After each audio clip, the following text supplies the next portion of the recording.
Good morning. We're back. Coach, how did you enjoy your off time?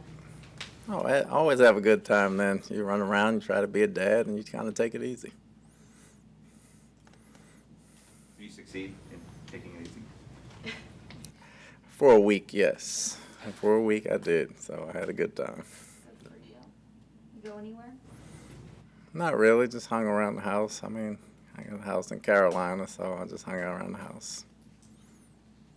Coach, it looks like everybody is relatively healthy. I mean, can you just address whether it's Shaq Barrett, some of the guys that are coming back seem to be all go, and what that means to start camp with everybody like that? Almost everybody's healthy. Shaq has been cleared to go, obviously. We'll monitor Ryan some and manage him. And, you know, we got a little bit ways to go with Russ, but he's a lot better as well. Everybody's ready to go. So will Jensen not start practicing right away? He'll do some things, and we'll monitor him, and we'll see how the knee responds. And Sean Tucker, he had tweeted out that sounds like he's good to go. He's been cleared to practice as well. Can you just talk about the process of clearing him? I know it's a little bit of an unusual circumstance compared to ACLs and Achilles. Well, it's more of a medical thing. You know, it had nothing to do with us. It's about how he's feeling and what he was going through. And, you know, you want to be careful about that type of injury or that type of thing that he had. And, you know, once they cleared him, you know, he's about as happy as anybody, and we're excited to see him. Todd, only a few years ago, all 22 starters were coming back, and now you look around and you got a bunch of competitive battles, open competition. I'm excited, you know. The nature of the NFL? It is. I mean, it's been a while now. You know, we had the same group for a while, so we got a lot of new guys. We got a lot of new faces. We got a lot of different type of athletes that we got to blend in to play as a team, and I'm excited about that. The coaches are excited, and we're looking forward to get going. Todd, this should be a much younger team. You had the oldest team in the NFL last year. This will be one of the youngest in the league. That brings uncertainty, but it also kind of brings more upside. What do you like about having a younger roster? Well, they can practice more. You know, you got fresh legs, obviously, but you know, it varies. Even when we won the Super Bowl, we had young guys in the secondary. You're gonna have to play young guys when they come in the league. As long as we can teach them the game and they understand situational football, doesn't matter how old you are. If you're a good player, we're gonna play you.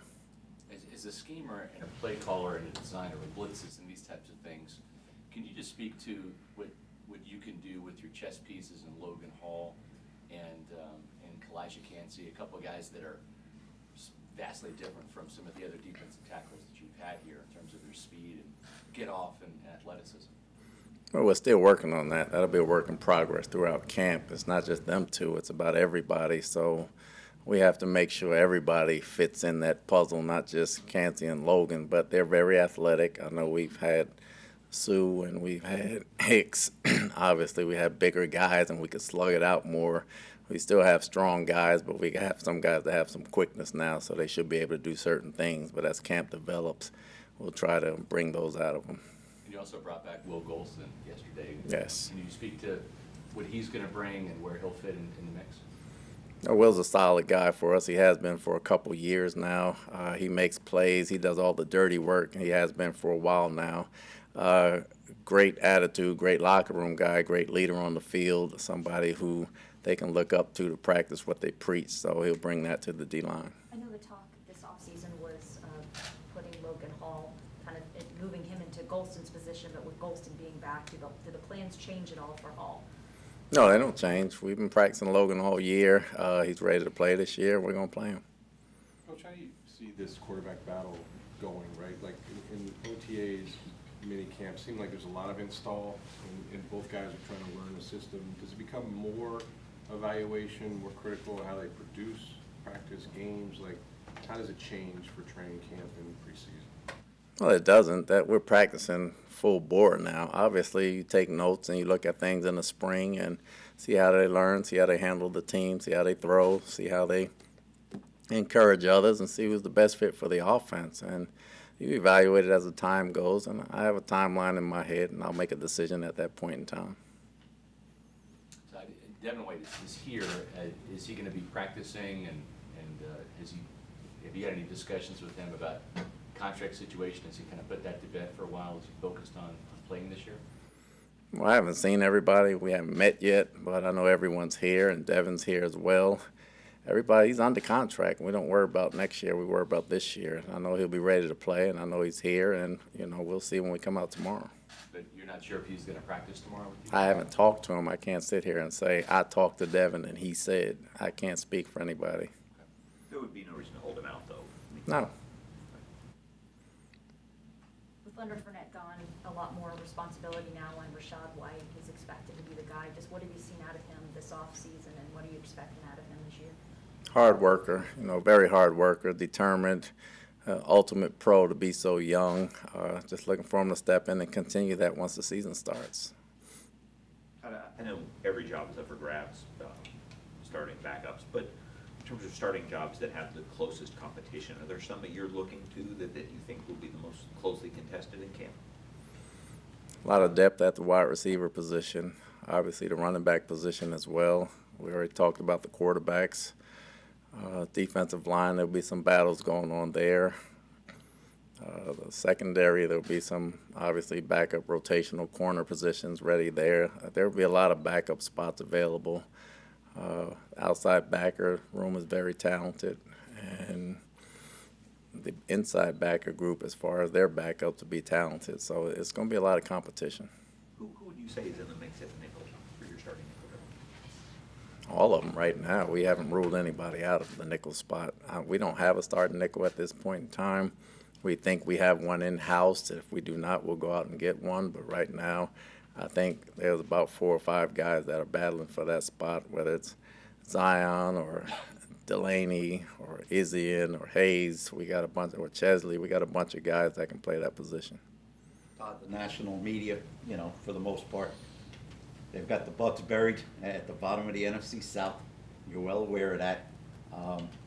Does that bother you? Does that motivate you? And is that something that you're going to bring up with your guys? We write our own narrative. We don't listen to anything on the outside, so it doesn't bother us because we're already motivated. We're a motivated ball club, and we're going to write and end our own narrative, and that's what we go by. We don't go by the national media. It doesn't bother me. Predictions don't bother me. It's how you finish it. A year ago, when the season ended, you talked about this offseason and changing the culture or having a better culture, and culture was a word that you used several times. So how is it different? What you hoped would happen, has it occurred, or is that just a fluid process that? No, I think it has. I really think it has. We've lost a lot of guys that were staples on this team, but we've added a lot of guys that work hard. The chemistry, the culture, and the camaraderie is a little different. I'm not going to say better, but it's different. You can win a lot of ways, and you can find a lot of ways to win. I think we found that way in the past, and we found a different way now that we think is going to work for us, and I'm excited to see how it comes together. Can you speak to kind of what appears, at least for us, again, we're not in the huddle, but just kind of the differing leadership styles between Baker Mayfield and Kyle Trask? Well, they're different as far as energy. Kyle has this inner confidence, and Baker has this more wear it on your sleeve confidence type of thing, and both get done effectively, and I think that's how they can run the huddle each on their own. But it's more about the execution and controlling the offense than it is their inner or outer confidence. You said you had a timetable in your head for making a decision. What is that, preseason? How long down the road are we talking in terms of? Like I said, I got a timetable in my head. Obviously, it'll be preseason. I'm not going to make it in regular season. So I have a timeline in my head. I have my notes down. We've talked as an offensive staff and as a coaching staff, and we understand where we're going, and they know where I'm at, and they know how I feel, and we'll go with that. How important could those joint practices be, Todd, against the Jets in making a determination on the quarterback position? I don't think that's going to determine the quarterback position, but it's always good to go up against opposition because when you practice against each other all the time and the same plays come up, you can kind of cheat certain plays as a player, offensively or defensively, and knowing. So to go up against someone new is very important for everybody, not just the quarterback spot. Mike Evans has adapted to playing with a number of different quarterbacks already throughout his career. Now he's coming up on the age of 30. Just what's kind of key for him adapting his game if he has to do that now that he is starting to get up there in age? What is key to prolonging a guy like that's career? Mike can play with anybody. He's a good receiver. He can adapt to any offense. It's not even about the quarterback. He can run short routes, deep routes. He can block. He can carry the ball. So Mike's thing is not about the quarterback. It's about being the ultimate professional, and that's what he is. He has production every year since he's been in the league. I think it's 9,000-yard seasons in a row, and he's had a lot of quarterbacks that he's played with. So that's not even an issue. And, you don't say 30's old talking to an old guy. You kind of, so forgive me. I mean, at the skill position, that's sometimes when you start to see drop-offs with some of these guys. What's key to prolonging That's his not career? true. Now, there's a lot of guys that play past 30 years old. I mean, that number is thrown out of context a lot. I think it's about how you take care of your body and how you treat yourself, and I think Mike does a great job at that. Todd, you had a unique situation the last 2 years with Trask as a kind of a developmental quarterback and 3 on the roster. With Tom gone now, with kind of everybody sliding up one, do you know if you go into the season expecting to carry 3 quarterbacks on the 53 or whether you could get by with 2? It's too early to tell right now. We got to see what the other roster spots come about as. For a guy that's missed all of the off-season program with Tucker, just can you talk about just kind of the challenges that he faces in trying to earn a roster spot when he has missed so much time? Well, learning the position. Obviously, we're going to give him a fair shot to make a spot. We valued him very high when we signed him as a free agent, so we want to get a good look at him. We know he's talented from his college tape. We're just trying to get his feet wet with the system and see what he does. He'll be thrown in the mix with everybody else. No matter who wins the quarterback battle, would you be comfortable leading the league in pass attempts like for the 3rd straight year? Are you okay with that in general? No, I wouldn't be comfortable leading the league in pass attempts. Obviously, we're going to win however they let us win. We're not going to just run it. We're not going to just pass it. We're going to try to mix it, but the game carves out differently at times, and if we have to throw to beat you, we will. If we have to run to beat you, we will. Todd, you guys knew there would kind of be a lot of turnover in this offseason, losing some veteran contracts and all that. You get 27 rookies on the 90 right now, and a decent amount of undrafted guys. We talked about Tucker, you mentioned Izzy, and undrafted guys that could stick. Do you like this rookie? I mean, I know you're still getting to know them, but do you like the kind of the depth of this rookie group that could help you a lot?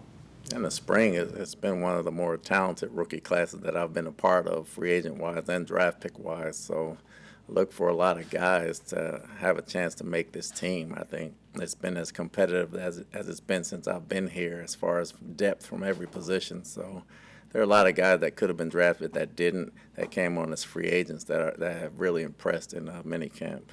You had a secondary that had a core group of guys that had played together for a while, and you lost some of them this off season. Just what have you seen from this group? It seems like you already kind of got the established starters at the cornerback position, but just and even at safety, but just kind of the depth guys that are going to be expected to kind of play a bigger role. What have you seen from them in that secondary?